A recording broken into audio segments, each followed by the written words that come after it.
हा सगळा गोंधळ ते म्हणतायत की पोलिसांमुळे झाला, पोलीस म्हणताय की ते इलेक्शन कमिशनच्या मुळे झाला. नेमकं काय झालं? नाही, जे काही आय कार्ड आहे ते आय कार्ड पडताळणी केल्याशिवाय कोणाला आत सोडलं जाणार नाहीये.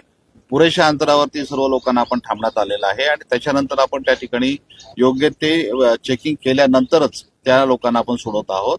चेकिंग केल्याशिवाय अनोळखी आणि पासेस नसलेल्या लोकांना सोडण्यात येणार नाही. ते पडताळणी करणं चालू आहे आपलं. आणि सर, प्रश्न असा आहे की हे सगळं नव्यानं नाही होत, की नाही, बरोबर आहे. वर्षातून 2 वर्षातून निवडणुका होतच असतात. असा गोंधळ या संभाजीनगरच्या इतिहासात पहिल्यांदाच होतोय की सगळ्याच मतदान केंद्रावर दोन्हीकडूनही पोलीस आणि प्रशासन गोंधळ प्रचंड आहे. जिथं जावं तिथं सगळ्या समस्या आहेत. मग याला जबाबदार कोण आहे असा साहजिक नाही, प्रश्न नाही, पत्रकारांना आम्हाला नाही, पडतोय. प्रश्न तसा आहे की जे काही नियोजन योग्य पद्धतीने केलेलं आहे, फक्त पडताळणीचा प्रश्न आहे ते चोख करून आता थोड्या वेळात मतदान सुरू होईल त्याच्यामध्ये. ठीक आहे सर, मतमोजणी 10ला सुरू असताना 10 वाजेपर्यंत हा सगळा गोंधळ आहे. नाही, बघा, जे लोक येत आहेत त्यांना पडताळणी, आणि बरेचसे लोक उशिरा देखील आलेले आहेत बऱ्याचशा ठिकाणी.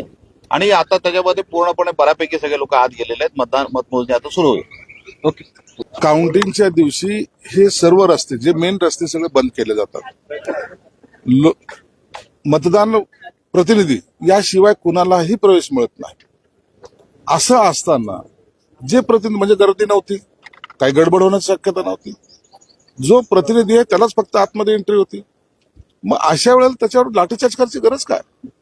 तो जर प्रतिनिधी नसेल, काय दादागिरी करत असेल, निश्चित तुम्ही कारवाई करा, प्रतिनिधीवर मारा.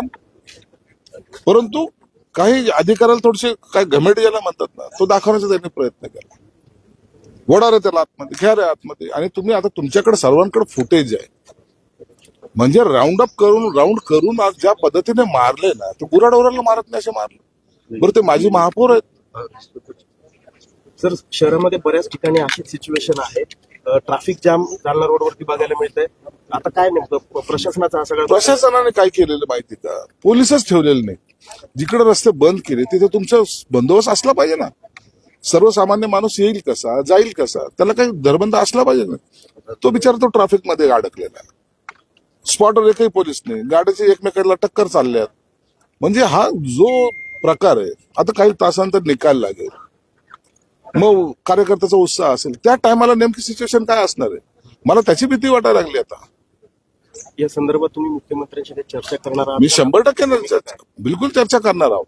आणि तो काही एसीपी काय त्याचं नाव, देशमुख का काहीतरी नाव, सागर देशमुख, कारवाई झाली पाहिजे. या पद्धतीने अमानुष मारहाण मला वाटतं माझ्या राजकीय जीवनामध्ये या काउंटिंगच्या दिवशी, आणि तेही आतमध्ये, कधी झालेली मी ऐकली सुद्धा नाही.